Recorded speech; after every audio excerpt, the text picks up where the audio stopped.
Hello. Hi, this is Don from Hustle Near Me, and today I'm at the La Montal Market in Ballito, and I'm going to do this for the first time.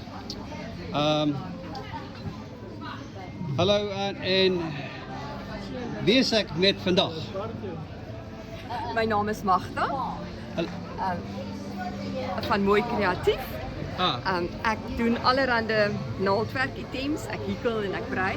So hier is heel eerste my tafeldoeke, Kersfees tafeldoeke met verskillende items wat jy om 'n kers bottel wyn kan sit en om jou servette. Baie verskillende versierings. Ja. Okay. En waar kom die where do you get the ideas from to do these, Magda? I'm just a creative person. I can't just do anything I need to do. Yeah.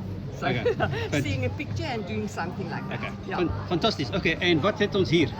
Hierso het ons baie baba goed. As jy net in daai kant gaan staan. Ja. Ja. Baie mooi baba. Dis alles baba goedjies wat ek brei of hikkel. En ja, en mense is baie welkom om bestellings op te plaas. Ek maak verskillende groottes. Ja. Okay, en waar sal hulle jou kry om Ek is in Ballito. So as jy dit nou vat, het jy my nommer, so enigiemand kan my kontak. Okay. Ja. Met jou nommer. Okay, ja, fantasties. Okay. En wat het ons hier nou? Ja, hier is nou net 'n paar scrunchies en haregoed wat ek maak. Okay. Hier is ook gehikkelde scrubbies vir jou gesig om jou gesig mee te was. Okay, hang on. So you can wash your face with that. Ja. And how do you say hikkel? Ja, hier is gehikkel. It's gehikkel. So that's crochet. Okay, ja. That's beautiful. En dis van katoen. So en dis wasbaar, so jy kan dit oor en oor gebruik. Fantasties. Ja. Hierdie kant is nou nog weer 'n klomp baba goed. Okay. Ek maak baie taglets. Vir baba sensory taglets, daar's verskillende groottes. Okay. En ook verskriklik baie gehikkelde kombersies. Ja, baie mooi kombersies. Ja. Hier is wrapping kombersies.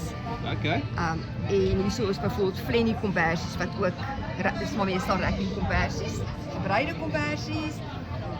En ja, dis en hierdie is string bags. String bags. Okay, ja. Dis hierdie string bags. Ja. Baie oulik. Okay, kom. My laaste kwessie vir jou vandag, Magda. Can you share with us how you came up with that beautiful name, Mooi Kreatief? As jy nou onder daar kyk, my naam is Magda Kikik. So ek het die M van Magda en die K van Kikik gebruik en net 'n mooi Afrikaanse naam uitgedink. Fantasties. Okay, that's fantastic. Very nice to meet you today, Magda, and yeah, have a great day. Okay, thanks so much.